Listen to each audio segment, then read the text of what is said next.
Bonjour, dans cette vidéo, vous allez apprendre à choisir un nom de marque mémorable pour votre entreprise afin de pouvoir vous éloigner de la monotonie ennuyeuse de la concurrence et laisser une empreinte forte dans l'esprit de votre public.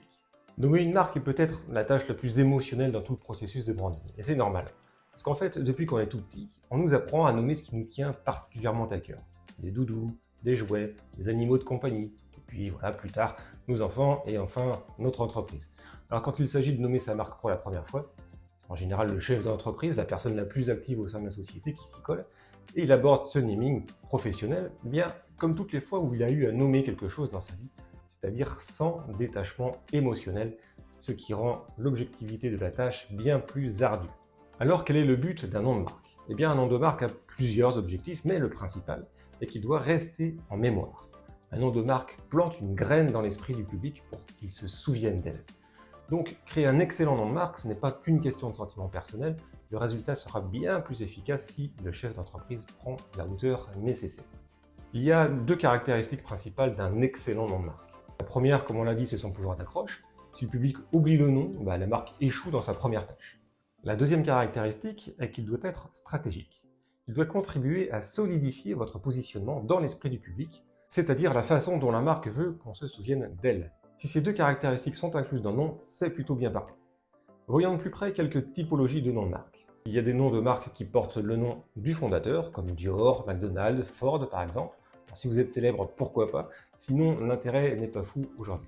Il y a des noms de marques descriptifs, ils décrivent ce que fait réellement l'entreprise, comme Toys R Us ou le slip français par exemple. Voilà. Ça a le mérite d'être clair, mais ce sont des noms qui ont tendance à se fondre un petit peu de plus en plus dans la masse. Il y a des noms de marques qui utilisent des associations ou des métaphores pour s'aligner avec une idée, comme Amazon ou Nike par exemple. C'est une typologie de noms qui fonctionne assez bien.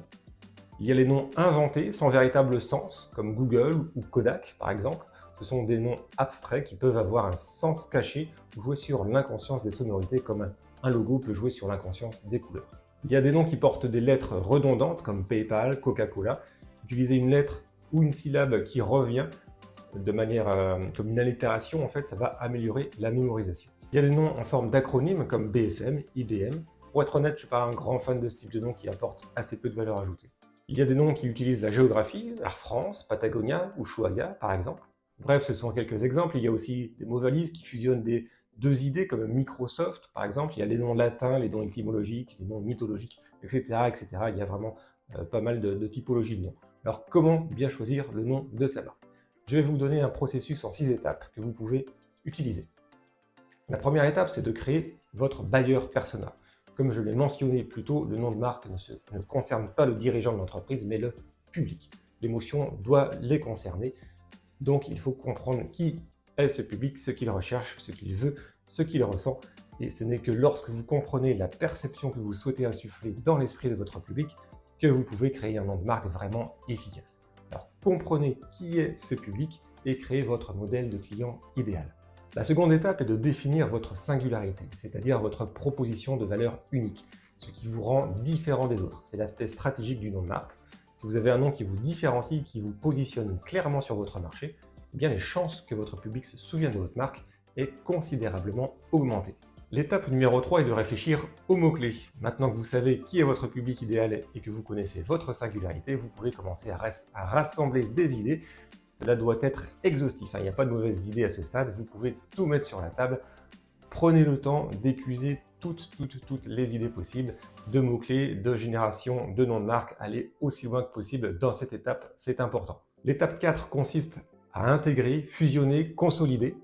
Cette étape dépend donc vraiment de l'étape précédente, qui doit mettre sur la table un maximum d'idées et de mots-clés, car ici on va fusionner, on va sculpter les mots, on va les découper, on va proposer quelque chose de nouveau, d'unique, et ce qui demande une forte dose de créativité.